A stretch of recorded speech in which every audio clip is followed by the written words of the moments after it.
Hi everyone, welcome or welcome back to Misinformation in Science and Society. Here to listen, not to judge. I'm Annie, and today with us we have Emily Howell, who is a researcher at the University of Wisconsin-Madison. Hi, Annie. Hi, how are you? Good. How are you doing? I'm good. Good. Where are you? You said you're in Illinois where Yeah. you go to school? Nice. So I live like an hour away from like Chicago. Okay. Yeah. Very cool. I was just in Chicago a couple of weeks ago, Oh, just visiting people. uh, Yeah, it was cool. yeah, nice. So basically, I like started this project because I noticed like a lot of misinformation, especially like during COVID and like on social media and stuff. So could you please like introduce yourself and like what do you do kind of? Yeah. So my name's Emily Howell. I'm a researcher based at the University of Wisconsin-Madison, so pretty close to you. Um, and I work in the Department of Life Sciences Communication, but we do really science communication broadly. And that includes not just communicating the science, but actually communicating the values or uncertainties, risks, big ethical questions that go around science issues. So, like with the pandemic, deciding how we want to address the pandemic, Hmm. talking about what the impacts are on people and on society. Yeah. Um, and so I study how we can communicate better those different complex things or different viewpoints so people can talk to each other better and make decisions about what we want to do. Hmm. So, why did you choose this career like initially? Yeah, maybe you might find this with others you're talking to, but a lot of people kind of stumble across this career. So I was interested in stories and journalism for a long time, all while I was growing up. And then I thought, okay, maybe I'll go into public health because it seemed like a way to um, make an impact on real issues and really work with people. I really enjoy working with people. I really enjoy solving challenges, learning new things. And then as I was taking public health courses in college, I came across uh, a field called the history of science, which is really the stories about science and how we use science and how that shapes society. Hmm. Um, I thought it was so interesting, but it was difficult when you graduate to then find a job in history of science. Yeah. There's a lot of reading and writing, and so I thought, okay, I'll go to grad school and I'll get some statistical analysis skills and be able to apply this. I was interested in the ways that we were talking about science and society and why issues like climate change, we kept just hitting the same wall over Mhm. and over again, not making any progress. And it seemed like, okay, there must be some better way that we can talk about this issue to actually Yeah. make progress. So I went to the University of Wisconsin for an environmental studies degree and then found the Department of Life Science Communication Hmm. there, just sort of by luck. And I loved the research they were doing, and I just never left. Yeah, yeah, that's so cool. So, I know like on your website you like said you kind of look at like controversial topics too. So what's your experience with like misinformation in those like particular topics? Yeah. So in topics like that, the way that I look at misinformation is first, why is misinformation even popping up? And Mm-hmm. usually that tells us something, okay, there's probably some power struggle or really big ethical questions involved in an issue Uh-huh. where it has an impact on people's lives Mm-hmm. and people recognize that there's um, others making decisions about what we're going to do on that issue. And misinformation kind of pops up where there's these fears or concerns about how we're moving forward. So if you look at vaccines, you know, that's a very personal issue for a lot of people, and many people feel they're being told, you need to get vaccines, your children need to get vaccines. So you Mm-hmm. can see why there would be, it's a very personal issue. And so that's one where we would see misinformation start to pop up. Uh-huh. And then also looking at why people are drawn to that misinformation. Why would you be drawn to something um, versus other information? Because different information sources are always competing for our attention. So what Mhm. is it about this that is really resonating with somebody? And can we kind of get to that essence of what's resonating to be able to understand that person's concerns and maybe find ways to better address the misinformation. So misinformation usually fits in because if you're interested in controversial issues, people recognize that information is power. And so then misinformation and competing sources of information are also reflecting those struggles of people arguing over what is the right thing to do. Mhm. So you talk about like addressing the misinformation. So could you talk a little more about like how people do it, or what do you think the best way, or yeah, the best way to like Mm. tackle slash avoid reduce misinformation? Yeah. Oh man, there's so much interesting research going on in that. Mm, I think a lot of attention has been focused on kind of fact checking, and it seems like there are areas where just saying no, that was wrong mhm, works, but I think some interesting areas would be looking at the people. A lot of misinformation on certain issues comes from just actually a few groups, and so them looking more, I think it'd be interesting to look more at um, what it looks like to communicate about those groups that are spreading misinformation. mhm, Because sometimes there's the appearance that it's coming from everywhere, but really you can trace it back. People will do studies and say, okay, these claims came from a few actors who have a particular agenda oh, and are creating these messages and then spreading. So you could think of like um, all the conversation about Russian trolls and things like that, where they had a clear agenda to try to create this like um, chaos in U.S. politics and political discourse. mhm, So I think it'd be interesting to do more research in those kind of areas. And then on the personal level, people who are receiving this information, um, if you are just, I think you can have a lot of impact just having a conversation with people saying, oh, why are you concerned about this? Um, where did you hear that information? Um, and start to better understand their motivations, because there's probably, you know, good or very real and valid motivations behind why someone gets drawn to misinformation because they're scared of something or they're concerned, they want to make the right decision. So as an individual, having those conversations with people can be effective. And then if you're someone who's, those are kind of the two ends. We have people creating misinformation, we have people receiving misinformation.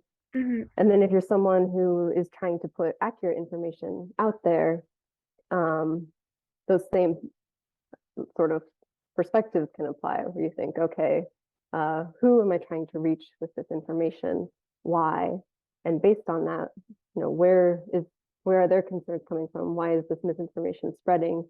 Can I create information that mhm, responds to those same concerns, mhm, essentially? Because if you just say, oh, don't worry, that's not true, you haven't fixed the root problem, right? Of uh-huh, why was that misinformation even catchy in the first place? What was it resonating with for people?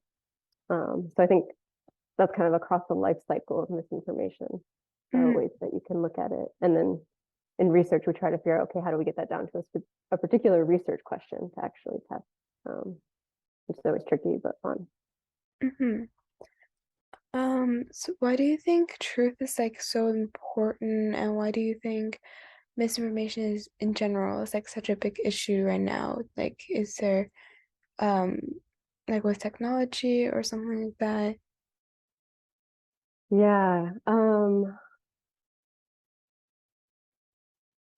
I guess it's part of it is you can see how much,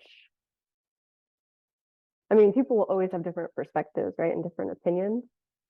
And it's really important that we be able to talk about those different opinions. That's the whole point of a democracy, right? Like that Yeah. one person doesn't have the answer. That's the whole point of science. That one person doesn't have the answer. Mhm, That it requires bringing these different perspectives and pieces of information together. mhm, And I think a challenge with misinformation um, is that it's serving to further polarize people so that those conversations can't even happen. Because I can say, okay, this is reality. I'm just going to stay on my little mountain of reality. You get mhm, your own little mountain of reality. And there can't be bridges between them because I think whatever this other person thinks is just totally wrong. And uh-huh, they think the same about me. So misinformation is a problem because it just reinforces that inability to really talk with each other. Mm-hmm. I think we'll always have misinformation. We always have. It's not necessarily a new thing. It Mm-hmm. spreads so quickly now because of social media, so it's getting a lot of attention. Uh-huh. Um, but the when it reflects our inability to listen to each other and get past the one particular fact, like whether vaccines are safe or not, or whether climate change is happening or not. Mm-hmm. Instead, I think we should be talking about what do we want to do with those technologies in our society rather than getting stuck on a particular fact or interpretation of a fact. Mm-hmm. Um, so misinformation ends up getting us stuck on those who has the right answer sort of Yeah. thing instead of saying how do we create together um, a solution that works for now. Mm-hmm. Yeah, I see. So, what do you think the worst type of misinformation is? Like about what? Oh, um, probably ones that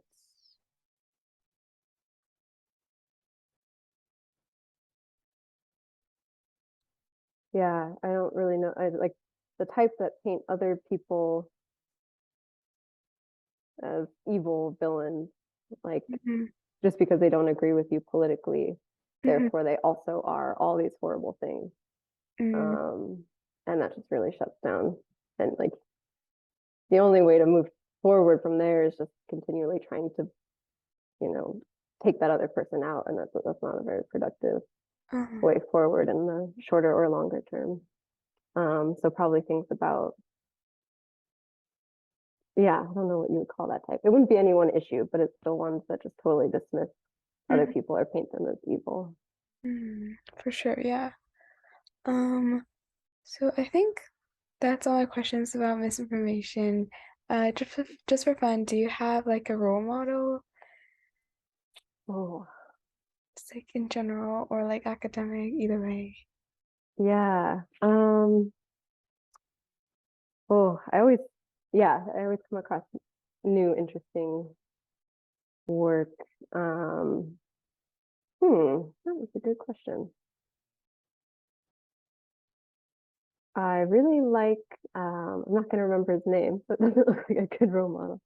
Mm, But the man who did Stereotype Threat, I don't know if you've heard of that, but how people, if you're reminded of a stereotype about a group, so if someone was like, girls are bad at math, and they mhm, told us that before we took a math test, then we would do worse on math mhm, on that test. And so it's called Stereotype Threat. And the man who did those studies um, was just such a clear writer and designed such beautiful experiments, but then also it's very relevant to people's everyday life. And he was able to use the research to say, you know, this is something that's going on. It's not just in people's heads. mhm, It's not just true that women are bad at math, um, but there's, you know, these social processes going on, and we can actually show that in the research and uh, then write it in a really clear way so people have access to it. So I think there's others who have done that. I'm gonna forget, like Milton Rokeach a lot. Did similar work on that with values and psychology. But anyone who does really interesting work but makes it more accessible, I mhm, respect a lot, and I try to do that with writing because it's very easy to just write for people who are already in your field, and I don't mhm. think that's how we'll solve a lot of these problems. It's just we need Yeah. information to go to more people and hear from more people. Mhm. Yeah, that's cool. Um, so just to close this out, do you have any advice for people, especially like teens? Yeah, who like in general, or who want to go into research or figuring out what they want to do. Either way, anything. I guess talk to people. I mean, exactly what you're doing. Just talk to people who are doing something, even if, you know, I think sometimes we have to think we have to have a clear question or know exactly what that other person is doing. But a lot of people are really happy to talk and share Mhm, their experience. And that's been the most helpful thing for me is just talking to people, different backgrounds, different jobs, um, to figure out what is even possible that I could mhm. pursue. And I think especially when you're younger, that's so important because you'll keep reaching these points where people expect you to choose something. Like you have to pick a major, you have to pick a job path, all of these things, and it can feel like the stakes are really high. And so just talking to people and seeing all the different possibilities that there are, and that all those can be really good too. You know, you're not going to make the wrong choice necessarily by picking something different. I think that's really important to do. Yeah, for sure. Thank you. So, that will be it. Thank you Yeah, so much for being here. yeah, thank you. Yeah, Can I ask a little bit about what sure. you're interested in and what you're up to? So, I'm like really interested in like STEM. I'm thinking of going to like maybe like something related to like biology in the future. Um, yeah, but Nice. like yeah, for my interviews, I just try to like reach as many people with like as many different from like as many different fields as possible. But for myself, I'm thinking of going to like biology, science. Nice. Mhm. Yeah, I think that will help. I've noticed people who have an interdisciplinary background or kind of keeping up on different areas end up. I think it's valuable for your own field too, if you Mhm. even if you end up specializing in something. So it's a really good approach. Um, and you have a year left, or you 2 years left for high school? 2 years left. Okay, nice, Mhm. awesome, Yeah, cool. Well, good luck as you thank navigate you. everything, and Mhm. yeah, feel free to reach out at any point if anything would be helpful as you're moving forward. Yeah, of course. Thank you so much. Cool. Thank you. See Bye. you.